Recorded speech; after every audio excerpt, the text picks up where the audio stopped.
able to access the meeting packet. Let me put the link in the chat.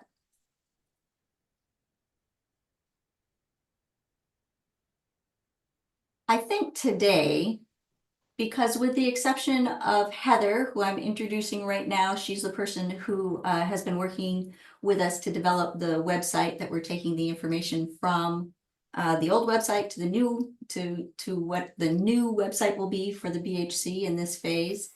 And we'll be going through that in a little bit. But other than that, I think she's the only one here that everybody doesn't know. And so rather than spend a bunch of time going through introductions, I'm going to ask that you just put your name and affiliation in the chat. And then if anybody has some updates that you'd like to share, let's do that right now. And I'll start by, well, I'll hold it open. Give it a second, and then I'm going to start asking people. Updates from Kelly. Kelly, do you have, I know you have a lot going on over at the Nest. We do have a lot going on over at the Nest. I think we're steady as she goes in a 5-lane highway of doing our workforce development, career pathways, post-secondary education, mental health services, and housing. Currently, we're housing 14 young adults, and we have 18 on our waiting list. Wow. Great. Thanks, Kelly. Does anybody else have anything else they'd like to share about what's going on at their organization before we jump into our agenda? Okay, I'm going to paste that meeting packet link one more time. Let me just share my screen. Is it easier, you guys, if I share my screen, or are you already looking at it on your screen? So I should just leave it open so that everybody can see everybody's faces. It's up for grabs. All right. I'm going to just start going through the package. Maybe I'll share it because at the beginning we have some budget stuff to look at. Anya, thanks for coming. Good to have you here. If you share it, then we know we're looking at the right thing. Okay. Yeah. That's true. Sheriff Null's always looking at the right thing. I know this. Okay.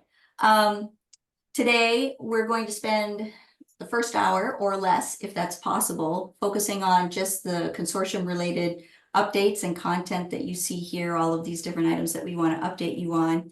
And then we're going to spend the last part of the meeting, those who are either current or potential voting members, we're going to ask them to stay on the call, and everybody else can drop off, and we'll jump into gathering some input on the governance document that you folks have received, and our goal is to get some feedback so that we can start bringing that into a final document here in the next few months. Any questions about the agenda? Anything anybody wants to add? Going once? All right, moving on.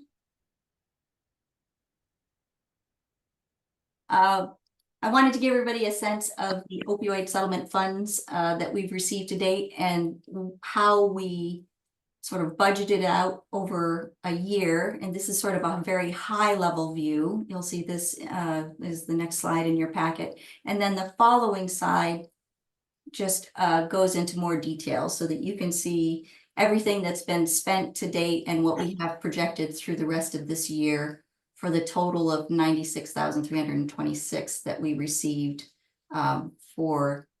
we had received as we came into this year, which I think we got it maybe by January of this year, it had finally come in. So you can see that we have apps we spent on the community conversations, which we'll talk about a little bit later. And we've been developing the website timeline and of course the costs for yours truly to be anchoring the effort. Are there any questions here on what we're spending this year, Sheriff Null? Does that money that's coming from the settlement funds fund all of that? This is, yes, Okay. What you see here is all opioid settlement funding that came in for the first year, or it might have been for 23 and 24, but by the time the money got to the county, the whole amount of 96,000 was what we took in to begin with. And that how long is that for? So that should fund us through the end of October 2024. And then where there is more funding coming in, which I'll show you here in the next spreadsheet. Right. That Oh, would okay. that would help us to go forward. But the goal at the end of the day is yes, to have this money to keep the table open and keep things going, but the goal is to raise, go get grant funding so that we can do collaborative projects, not individual projects, but collaborative projects that would help us improve the behavioral health system here in Jefferson County. And the reason I asked that, for some reason, I was thinking that it was less money than that was coming from the opioid settlement. Well, so a few slides up, we'll see how it does get less. We happen to have a little bit, as you can see, we're going to be carrying over a little bit here into the next year. Let me just move on now to the, Thank you. next. Oh, before I do that though, in answer to your question, yes, there are years that there are smaller amounts, and something I want to draw your attention to is this year, there was a prepayment from one of these distributors for their year 7, and it will be coming into this coming year. So the prepayment, let's see, how does that work?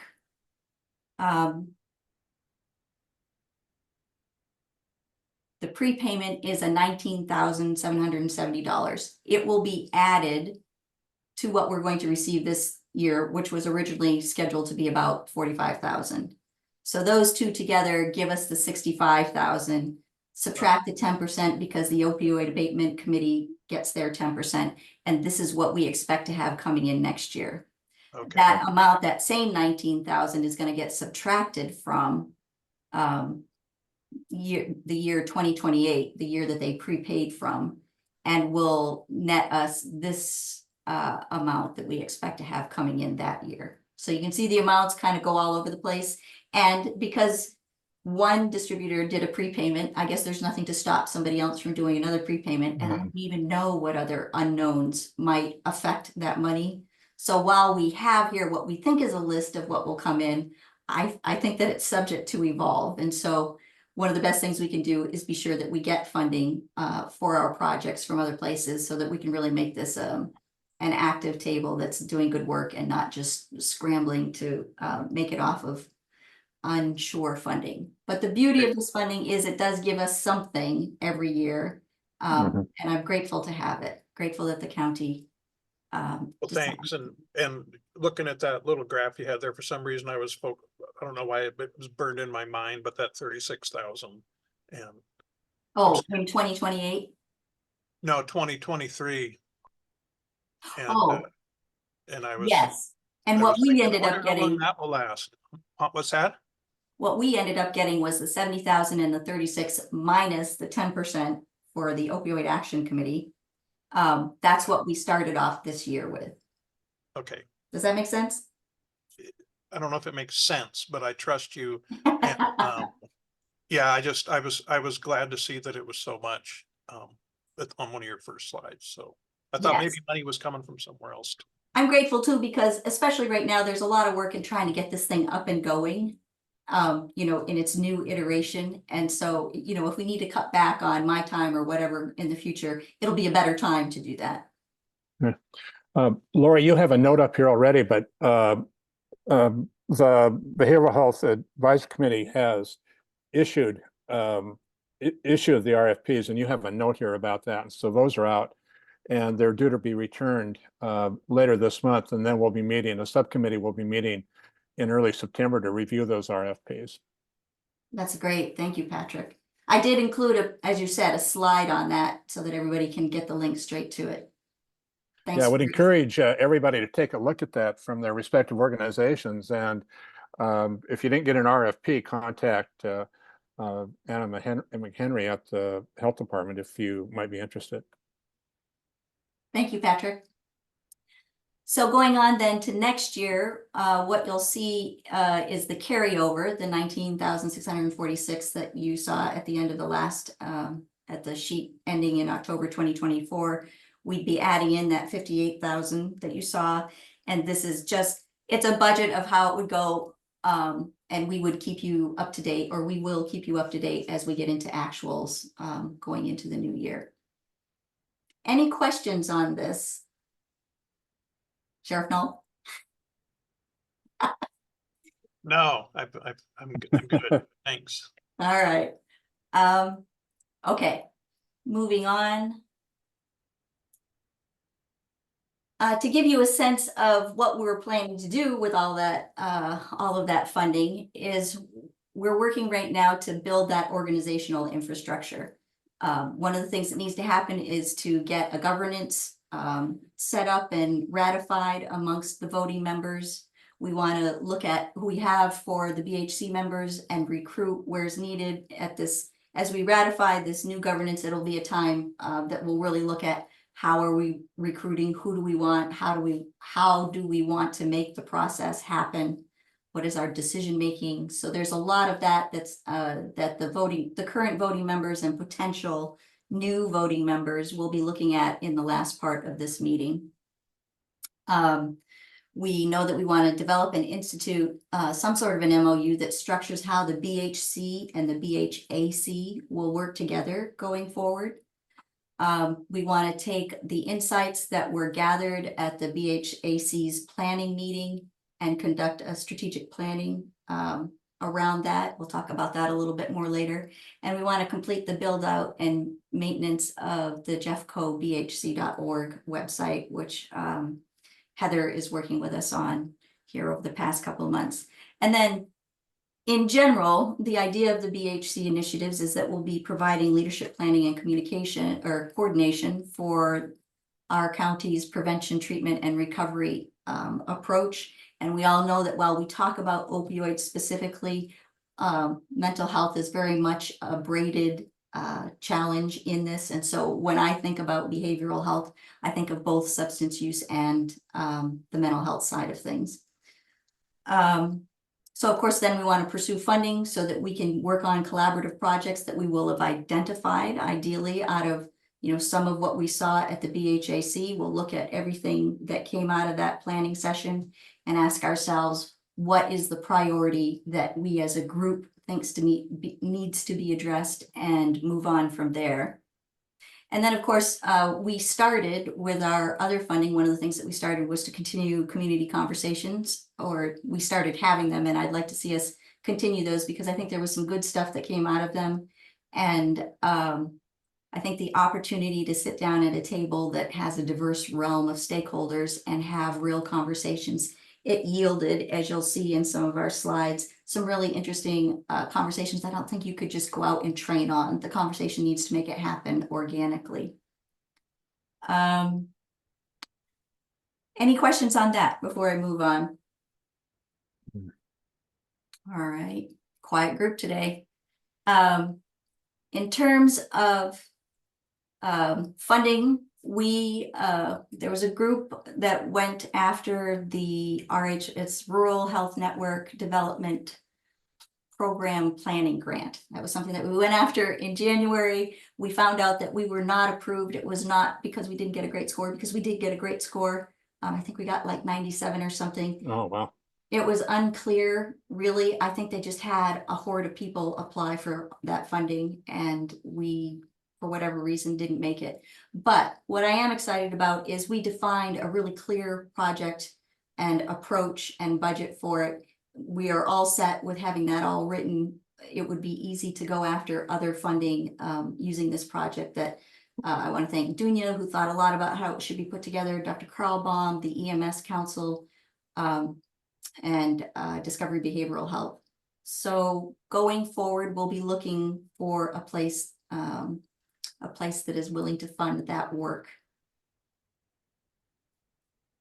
I'm looking around to see if we've got anybody here who is from OCH. We know that OCH is evolving as they end their Medicaid transformation sort of portion of the work that they've done, and they'll be expanding into some other areas. I'd like to get them to come and maybe give us an overview as a group about that. But in the meantime, they have some funding that's available for some community-based care coordination partners. I'm sure some of you are already putting together applications for it. We thought, mostly it was me, who thought for a brief minute of going to OCH and looking for funding for that project that we'd already defined. But it as you look at it, it doesn't seem like it's really ideal for kind of group-based, you know, multi-partner based applications. And also, if we can find funding for that particular project that I'm talking about that isn't regional, where we've already got so many people going after regional funding, that would be ideal. So just know, at least I thought about it. Okay. Patrick, do you want to talk a little bit about this funding opportunity with the BHAC? Well, I've already mentioned, and you have a note there, Lori. Thank you for that.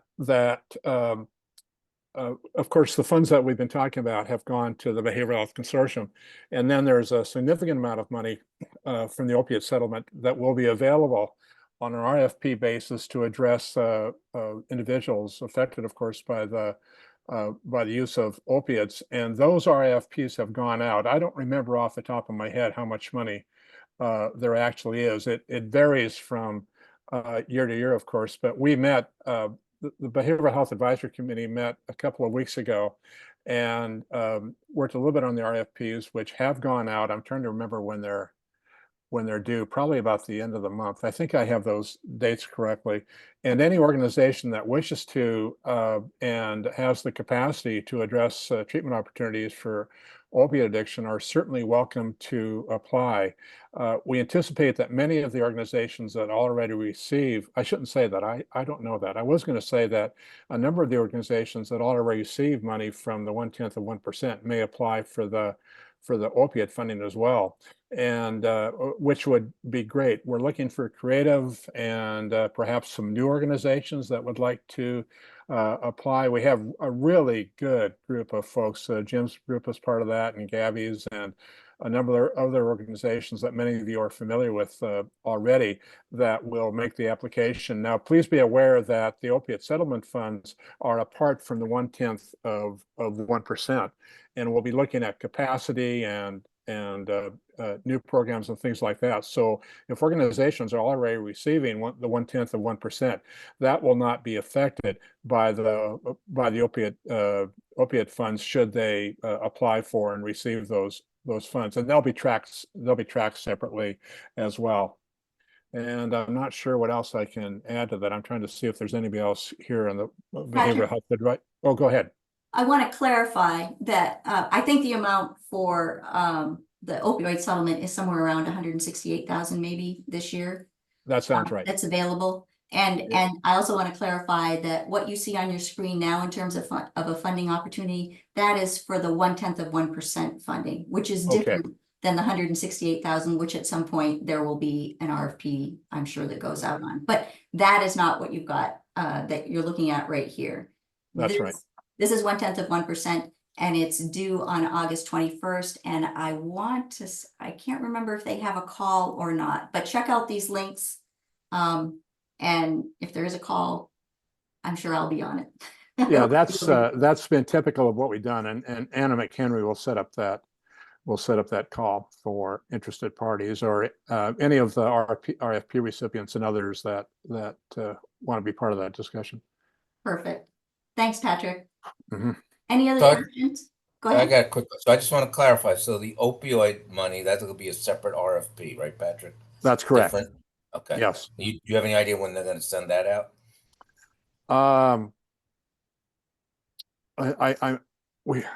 Jim, I don't remember. Okay, that's fine.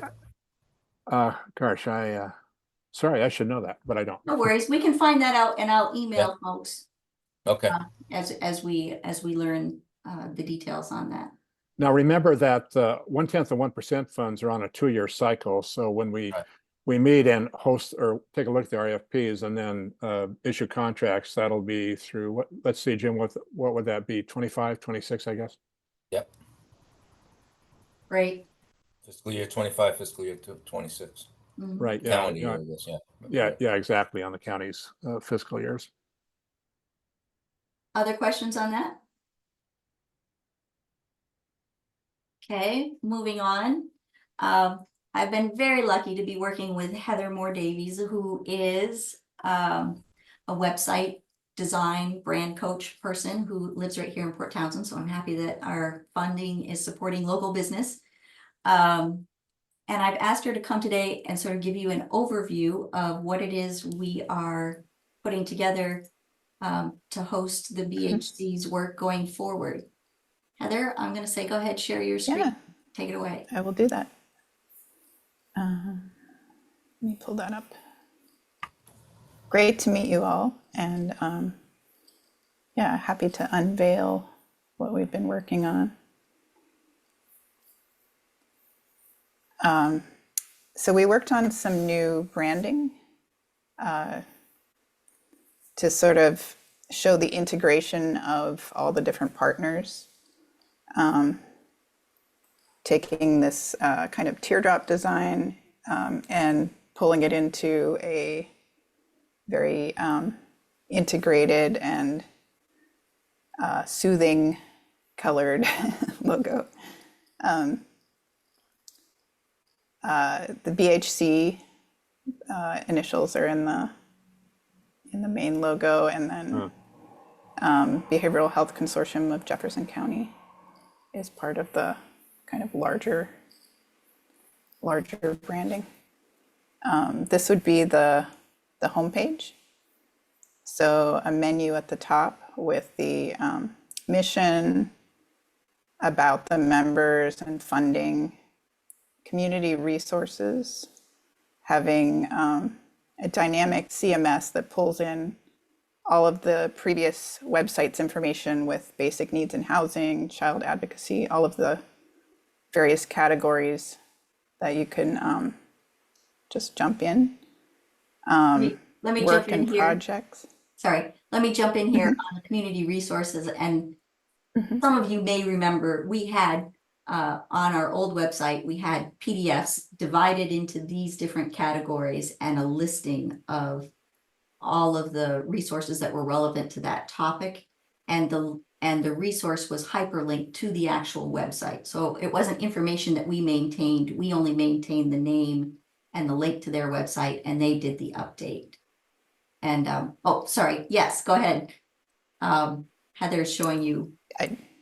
Yeah, I just jumped to it so that I could show the, so there's a card for Use the each original category. information. What's that? I said I wanted to make sure folks knew we didn't lose the original information, and we're in the process Absolutely. of updating. Go ahead. Sorry, Heather. Yes. Oh, no worries. So yeah, for instance, in the basic needs in housing, the original PDF is here at the bottom, but hosted on this website rather than the old one. And then you can jump to a dynamic page that pulls from the CMS that lists all of the available resources. And it could be listed alphabetically or whatever orientation is best. And once the site is live, the search will be operational. So you can do a search for any of the needed resources. Going back to the community resources, there will be a link for a full alphabetical listing here. Mm-hmm. So at the moment, all of the community resources have been pulled into the CMS. And the other pages, some of them are not necessary to put in the CMS like this, the homepage. The homepage listing the mission about the BHC, and a nice timeline that shows the history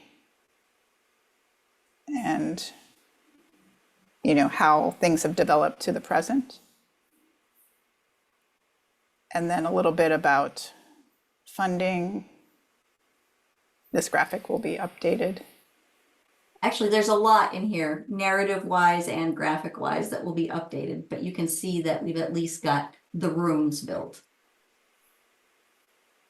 Absolutely. So there's also a section for the projects and events. At the moment, the projects section isn't fully It's sketched.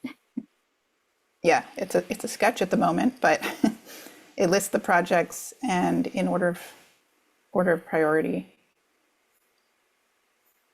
And then you can also view the events, which is a combination of the past meetings, which you could see on a calendar view, and any forthcoming events that are that any of the members are hosting, or the group as a whole, like the community conversations. Yeah, my dream is there too, we could have, you know, all the meetings, the SBHASO meetings, OCH, all those meetings that are happening, they could be on a calendar. So if you're interested in where something is happening that's related to behavioral health, this would be a great spot to find it. We're gonna have to build up that Right. magnetism of those events, but that's what we're working toward. This Dr. is a Carlbaum? site for, Sorry, Dr. Carlbaum? Maybe you're on mute? No, you're not on mute, but we can't hear you.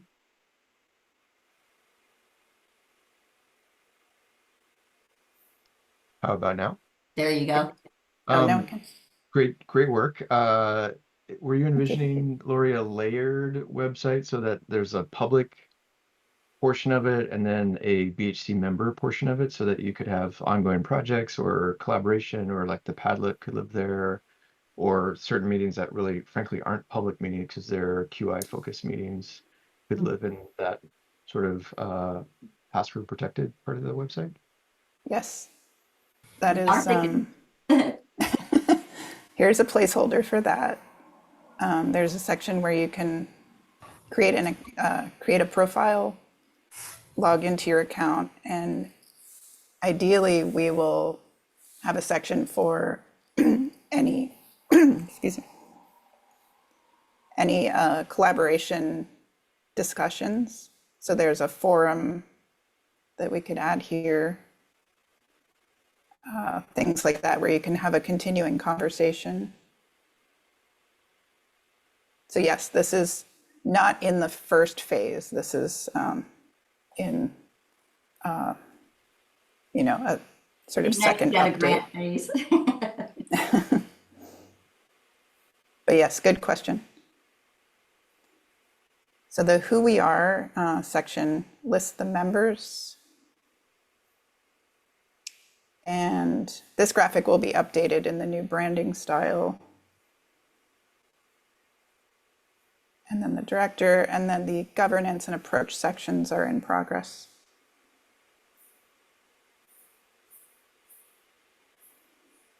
And then there's also a library that hosts all of the information that was on the Be Healthy Jefferson website, as well as Lori's website. And And when that we can be say all the accessed in two information- ways. Sorry. When we say all the information Oh. from the CHIP website, really we only mean the Be Healthy, the Behavioral Health Consortium related information that was on that website. Correct.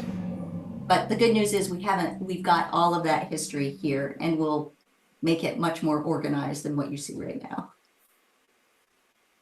Yes, so this is currently one large list, but I'm going to make sub-menus so that you can easily get into the different sections.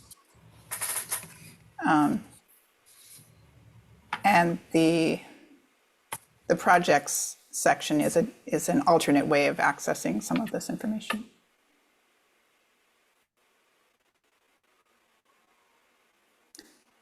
Also, all of the items and links listed in the library connections and projects site will be in the CMS, so it's easily updatable. The connections hosts all of the member connections, and this is an area where through Lori we'll be reaching out to make sure that what we say reflects what you want. And then below that are additional connections to affiliates. like the Olympic Community of Health, Washington Department of Health, etc. Will the sheriff get to have his own page? We wanted a picture I of you think and your they're team. That's really nice. Thank you. So yes, as soon as it's live, this will be searchable. And yeah, if you have any questions, feel free to type in the chat or ask. Looks amazing, Lori. Can we make some corrections though? Oh, there's a horde of stuff on there that's wrong, but if you see something right off the bat, of course, we want to know. We basically have just been creating rooms that we're putting content in. And then what we'll do before we go live is have everybody check their content, or we'll have reached out to you to begin with, so that whatever we put there is what you want there. But if you see something right now, tell me what it is. Oh, I'm not with Brennan Fire, I'm Quilcene Fire. Of course. Oh, okay. And it's Quilcene Fire Rescue, not Quilcene Fire Department. Yeah, so I'm sure there's a horde of stuff that we need to fix on this, and I'm looking forward to getting with you all and getting that information corrected. I don't think it's going to happen until after until September. Probably after Labor Day is when we'll start to really work hard on the content piece of this. Seemed like I saw somebody else's hand up. Oh, and Laura, you're going to reach out to the various organizations. I don't know if we're listed or not, but to provide feedback and input. Yes, we'll be reaching out to the voting members for that specific information, and then certainly we'll take feedback from everybody who's looking at it. We want it to be a useful resource for the whole community, the whole county. Other questions, thoughts? All right, I want to thank Heather. She and her team have done a lot of work, especially bringing in all of those resources, which is going to be a big job. Also getting them updated. I know that the Nest has a great youth focus thing. There's a piece of me that should just link to that so that we're not doubling up on work. So that could be added to the community resources. Yeah, we could just add a link to it. So know that if you think of things that you think might be time saving, especially around resources, because I know it seems like everybody is keeping a list of resources somewhere, and it's a lot of work to keep up. And if there are ways that we can help each other not be duplicative and not spend hordes of our time on it, that would be great. Right. Other thoughts? All right. I'm just going to briefly show the mobile view. Oh, yeah. As well. So I saw the link for the Hoot 360, which we can make a card for and have that linked on mobile as well. Perfect. I mean, we'll get their permission, of course, but yeah, that'd be a great way to leverage the work that they've already done. Okay. So thank you. Thank you, Heather. Sorry, sharing my screen. Community conversations. I thought I'd open it up first. Was anybody here at a community conversation? Anybody? And was there any two of us? Really? Just two of us? Any off the cuff thoughts, remarks, how it was, what you saw, what you expected and didn't see? Either one of you? Greg? Sure. I mean, I enjoyed it. I thought she was a good facilitator, and I was not at the training following, but it seemed like a conversation that was kind of preaching to the choir with the group that was in the room, but that same methodology taken to other community meetings could really be impactful. So I thought it was a great start, and hopefully, just it leads to a competency in taking it forward. Yeah, so you're absolutely right. It was a sort of experimenting with it amongst ourselves in a way. There actually was a realm of folks who were in the either the peer group or the On Their Recovery Journey group. So we did have a bit of a diversity. I will say that over in Snohomish County, where I was able to get a broader realm of folks that came, the conversations they yielded really interesting pockets of knowledge that I don't think we would have gotten at any other way, except that we sat and we're just having an organic conversation. And I've shown a few examples of those later in this. So when we think about some of the strategic things that we want to put in place going forward, this community conversations initiative, it requires people, now that they've seen it happen, they've seen what it looks like. Some have even gone to the facilitator or train the trainer. I think that we have enough people that we could start to figure out where do we want to take this conversation next, and begin to be deliberate about having at least one a quarter going forward in some part of the county with people that are out and beyond just the realm of who sets this table, like Commissioner Brotherton was saying. I want to go back to this question, why is it important to continue the conversations? Since many of you were not able to be at these conversations, is there a sense that it's important to carry on community conversations about stigma, whether it's about mental health or substance use or the combination?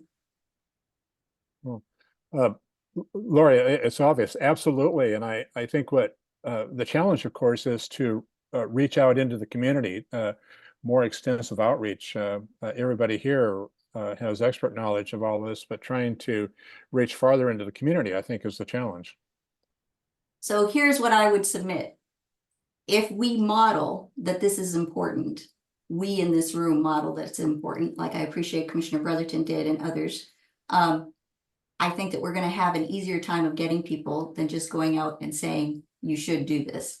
One of the things that I was really blown away by in one conversation, we actually did have a doctor who was present, and there was a conversation, you'll see this, about methadone. And interestingly enough, the conversation, the sort of staunch, this is not something that should be used perspective that came up, it wasn't from somebody that I would have expected it to come up from. And the conversation that followed was really useful in just sort of laying it open and giving everybody a chance to sort of explore, well, how do I feel about it? Or what didn't I know?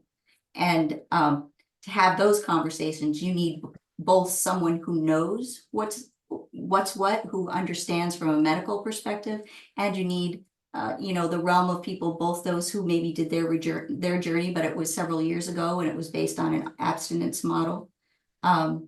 So I think it's important to have all the players at the table. And I think that we here in this room are the ones who are going to be helpful in modeling it and starting to reach out into the community. It doesn't happen magically. And I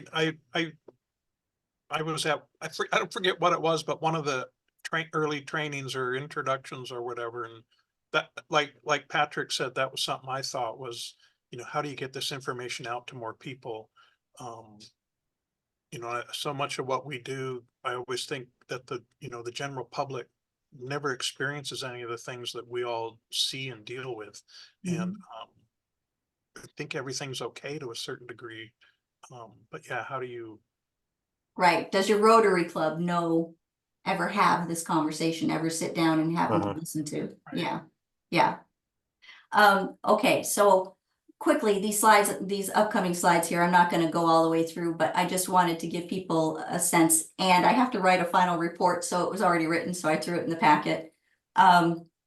This is just a debrief on sort of how the conversation went, some of the different conversations or topics of conversation that happened in the flow of sitting at that table being facilitated by Tedra and the program that she brought. Gives an overview of sort of how many we had attend where, and if you wanted to even go look at the sign-in sheet, you can, but mostly that's for HRSA. There's a bit of a debrief just on what came out of the conversations often. And then I wanted to look specifically at a couple. One explored methadone treatment. In this one participant expressed concern about methadone and the opportunity for abuse of it, and another person highlighted the stigma around the program. And then there was a person who was a doctor who happened to sort of unexpectedly kind of gave his perspective about why that was, why it was even something that should be considered a useful tool in the box. And the conversation unfolded in a very organic way, and I only kind of document how it came down here so that any of us who are trying to have the conversation and maybe we're not in a facilitated room, this is an interesting thing to see how it unfolded. So that's why I've included this one. A couple of other interesting topics that came up. Oh, here are some takeaways that I noted. This again was for HRSA, but might be useful to us as well. Another conversation that came up was this idea that, so the doctor said, I tell my patients, you can't recover if you can't be in recovery if you're going to be hanging out with your friends. And there was a staunch sort of from the other side of the room, but my friends are all that I have. And, you know, I don't have any other friends. So, and I need people around me. I feel lonely and isolated. And this, I think this conversation, it unfolded in a way that allowed us to think that you could hold both in the same place, that there needs to be an understanding about how much a person who's going through recovery might have had to give up, including their friends, their social circle.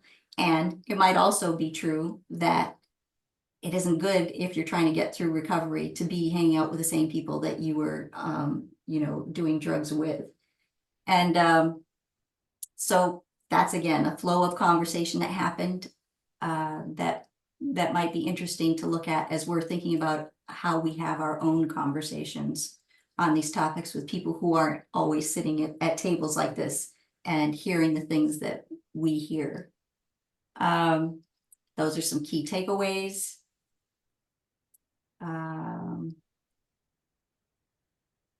The Train the Trainer, just a quick overview of what it was and what we took away. And I'm going to stop for a minute and ask if there are any questions, any thoughts, concerns as you think about those topics, how they came up at that table.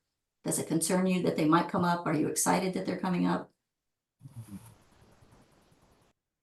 Holding it open while I read the chat quickly. Lori, this is David Carlbaum. I think great topics. I'm glad those things are coming up because I think if they're coming up in conversation, it means they're on people's minds. And probably for every one thing that comes up in conversation, there's probably 2 or 3 others that people aren't bringing up. And I guess for me, what are next steps for those of us who couldn't attend, i.e. have, what do the kids call it, FOMO? Is there another opportunity? And what are next steps for BHC to engage more into the community, like Patrick mentioned? So the group that the University of Rochester, where Tedra comes from, they have a monthly call where they are going to be in probably by November offering a virtual Train the Trainer, which might be nice for people who weren't able to make it to the one that we have. I think it's really valuable for people to actually see or be a part of a community conversation, at least on the setup that Tedra used when she was here, before we try to go out and host these. So in terms of opportunities, I haven't outlined what it is yet, but I think that's part of the strategic planning that we would set up. How often do we want to do it? Where do we want to start? Who at the end of a year of doing maybe 3 or 4 of these conversations, who do we hope we have connected with, in terms of a priority? But it is wonderful that we've got University of Rochester supporting us as we go forward with this and helping us to train more people or to maybe go to one virtually. I think that would be really useful for those who aren't able to go to one. Commissioner Brotherton. Yeah, I guess my off the cuff, truly, idea would be, how do we, not just make more community conversations, but take these techniques to other meetings where it might be appropriate, whether it's a school board meeting or like a community Facebook page. I think there are having bite-sized applications of this, not just the kind of the training program, but the technique, I think would be advantageous. And I'm wondering about smaller strategic implementations and whether that's something that we can make actionable. So when you say this, are you saying to like do smaller bits of conversation or do it on different topics? Because I know that was a long, that was a long facilitated session. It's hard to get anybody to carve out a 2-hour time frame. I think I'm saying it could be other topics. That's not really what I'm saying. Say it's the same conversation, making it, a 10-minute activity that you could take around to the Board of County Commissioners and you could take to the healthcare board and stuff and kind of rapid fire it and or find a way to serially begin a conversation on like a community Facebook page with a plan to get the same sort of work on this, the stigma. I thought it was a really good way of kind of unwrapping that a little bit. And I'm just wondering if there's a social media application that might, reverse the trends we see on social media. I think it's definitely worth exploring and something that we should put on the list. Dr. Carlbaum, it's I a was just great gonna ask idea. Thank you, Commissioner. Greg, it's a great, fascinating idea. Are you implying bringing like a guerrilla mediator or facilitator to a meeting and having them sort of take over being the mediator of a meeting? Yes. I mean, Well, like just like- in a workshop way, we have workshops for half an hour. You can do them even shorter and they can be really kind of surgical. That's super cool. You're facilitator translator. I love it. What I would say, wherever that conversation happens when we do the guerrilla version of this, because of course we're going to figure out something, right? We're going to do this. We definitely want to have a medical person in the room, even if they weren't on the board or whatever it is, the table that we're talking at. Because I think that does make a huge difference at the end of the day. Great idea. Something to think about, strategize around. Other thoughts on community conversations, taking it forward? Can I just comment on the on that idea of taking a 10-15-minute workshop to a board of commissioners or school board? It's really cool idea. It definitely changes the dynamic of the idea of the workshop, and you're changing it from a room of people answering questions honestly to a public meeting of elected people answering questions potentially I think I like the idea. I just like it definitely will change significantly the dynamic of the questions and the discussion. Depends which selected group, I think, Matt. Yeah. Right. But maybe there's a version of this that isn't putting people on the spot. Maybe it's an acted out thing. I don't know. We're going to come up with something though. I like the idea and I hear what you're saying, Matt. We don't want to make people on the spot in a public meeting, but we do want to raise the profile, and what better place to raise the profile than at a public meeting? Yeah. So maybe it's not just the elected people. It's like all the employees, everyone there. It's very I like the idea. I'm just saying, I think we'd have to, the facilitator would know it's like going to be slightly different in that environment. Yeah. Which, am I nuts in thinking maybe we should like get an acting troupe of people who have the conversation in front of that group and then give them a chance to react to it or something? I don't know. Something to think about. Dr. Carlbaum, I see you coming off mute. That's a super cool idea. And I'm happy to be a medical consultant there, but if it involves improv, me doing improv, I'm out. All right, you're gonna be the very serious looking person that won't have to improv anything. And we'll have other actors who are doing the improv conversation.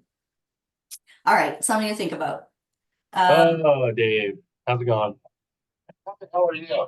I tell you what, the road. Moving on, I'm going to check into the package again. And thank you, Dunya, for noting that Snohomish event sheet is linked up to the Jefferson slide. I'll get that fixed. Which will be good also for the final report. On the RCORP-Implementation grant, it is August 31st is the end of our no-cost extension on that grant. And I just wanted to share that we have, or at least by the time I finish the final report for it, we have completed everything that we said that we were going to do in this no-cost extension and the final report. We the one major thing I would say at the outset of the grant, we had a thought that we were going to be doing a lot more around provider care coordination than we were able to do. And a lot of that has to do with, you know, you need technological pipes running between people, and that requires dealing with a lot of regulatory, you know, and HIPAA stuff that we just weren't able to get around. But I do see that that work is continuing in some form in the Behavioral Health Summit. And my hope is that we'll take that forward. But on the whole, I'll come back to you next meeting with a more complete summary of what I think it was we accomplished at the with the 3 years of funding from HRSA. But I want you to see that we are finishing it in good stead, and I think we did good work together. We grew a lot, we argued a lot, we figured out things a lot, and I'm grateful that I was able to sit at this table while we all grew through that. And with that said, eager to start the next phase of what we're going to be doing together. And speaking of next phase, this is a very dizzying slide in some respects. Many of you were at the BHAC's planning meeting on May 30th. And I went through and completed or created a set of notes. I have a very detailed set, which I won't make anybody look at. And then I tried to get it into more of a summary form that you'll see down here at this blue link. When I say inferred action, all the things that came up at that meeting are listed on this table in terms of action items that people thought we really need to do this. Now, the reality is we're not going to be able to do all of this or even, you know, half of this. What I would like to see us do at our BHC strategic session is, and I feel like that session can't really happen until we get our governance tied down. So stay tuned for that.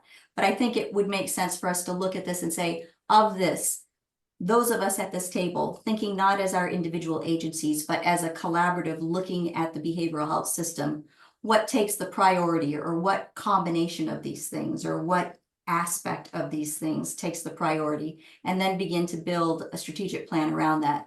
And I think some of what we already know is something that we want to make a priority, is that piece that Dunya and Jim Novelli and Dr. Carl Baum and the EMS Council came up with for our proposal to the RHNDP-P folks. So we have some great work that was done at the BHC-AC in terms of coming up with a wide range of what people really wish we would start doing and doing effectively. And I'm hoping that this group will be able to sort of look at this and come up with the how we move forward, and a focus with which we move forward, and then building a strategic plan, getting funding for it, making it happen. I think that also as we do that kind of work as a table of people and not just individual agencies, it will help the BHAC as they're considering the RFPs that they get. It will help them sort of have a sense of what this collective group thought was important for our community's behavioral health system. Are there, oh, I guess one thing I would show you, and let me just click on that and bring it over. There's just a quick overview. That link takes you to a quick overview, and I say it's draft because really I do need to sit and see if I really got it as I wanted. And I think that especially on the data points that we were looking at, I might have doubled up in there. So it needs another good eye, but you'll see what we've pulled together. As we looked at what had happened at that meeting, I sort of started thinking about post that meeting. What are the considerations from this table's perspective that we should be thinking about? So there's a bunch about comprehensive data collection. This is a lot of different points. We don't want to collect all of it. I'm just saying this could be collected. As we look at this, what rises to the top in terms of priority that would tell us something useful or be useful over a long term to see the trend of. And then, yeah, there are 2 lists of data in there. You know me and data. And then I think that there is some thoughtful exploration to be given around roles and approaches with the various organizations that we both have at the table, or maybe that aren't voting members but are important, like the SBHASO and And then thirdly, how the Behavioral Health Consortium supports the BHC in all of our goal of using these opioid settlement funding in the best way possible for our community. These were some of the great takeaways that I took from the BHAC as they were sort of laying out how it was that they wanted to approach the funds distribution. And then this is part I'm really proud of is that I was able to go through all of that data and start applying the various things that came up to the Washington MOU opioid abatement strategies so that we could see where what we defined would fall in their in the strategy list that they gave us that was doable. So that is there. I know it's a lot of information, but I'm happy that it's cataloged because it was a lot of work for the BHAC to pull off that session. And I'm glad we've got it documented well that we can go back and look at, you know, even if it's October, November, and none of us can remember what happened back then. Am I still sharing? Was I sharing that whole time? Okay, good. Just scary. Naloxone box installation and videos. You see that these are the boxes. You see the links to the videos that have been put together out here on the side. We have the harm reduction video, and we were going to show them, but I see that we're right up at 3:57, and we really need to get to the governance conversation. And so I'm going to ask you guys to look at those on your own, those two videos, and any feedback that you have or wishes for what we do in the future or wish that we could have done back then, let us know. And I apologize that the timing just hasn't allowed us. One is, I think, a 4-minute and one is a 3-minute. And I see that Heather is saying, if you have any further questions, this is about the website or feedback. She's given you her email address, and if you don't catch it there, let me know and I'll make sure to pass her email on. And Anya. Hi, also if anybody has feedback about the videos or wants to know a little bit about them, one of them is an naloxone training video, so you could hypothetically share that in your workplace, and instead of like coming to public health and doing a training, it might be a helpful resource for you.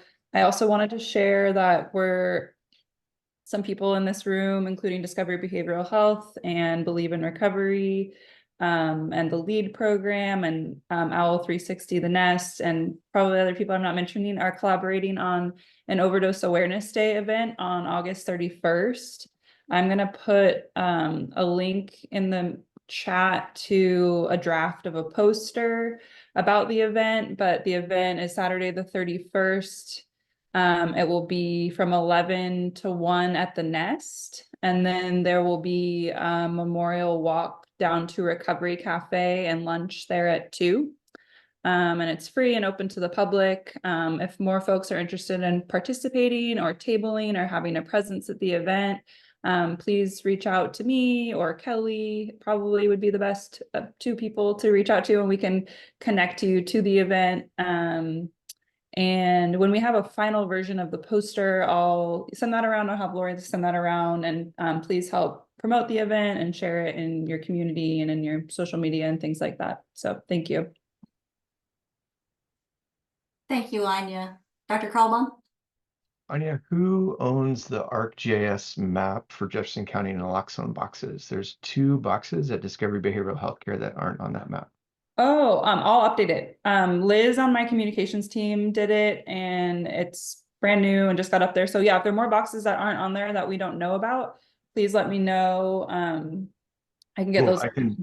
Cool. So the difference is because the ASO also has boxes and has a map throughout the region of where ASO. So the ASO has been giving out boxes.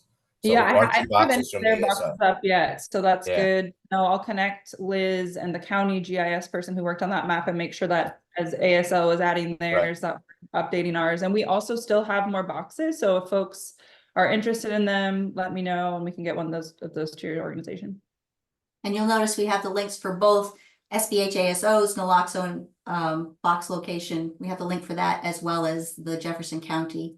And we're obviously still working on getting them both updated thoroughly. And Anya, as you mount more boxes, just keep me in the loop because I've been sending it to the Jeffcom dispatchers, and so it's Oh. on the map for them also. So if there's a second person at the scene, they can refer someone to say, "Hey, 100 yards to your left is a box. Go get some Narcan." Great, that's awesome. Okay, quickly, yellow cards are available. You'll see a link to the latest update in your packet. I have 1,500 of them. I need to get them over to public health and the library and all these different places. Please email me if you need more.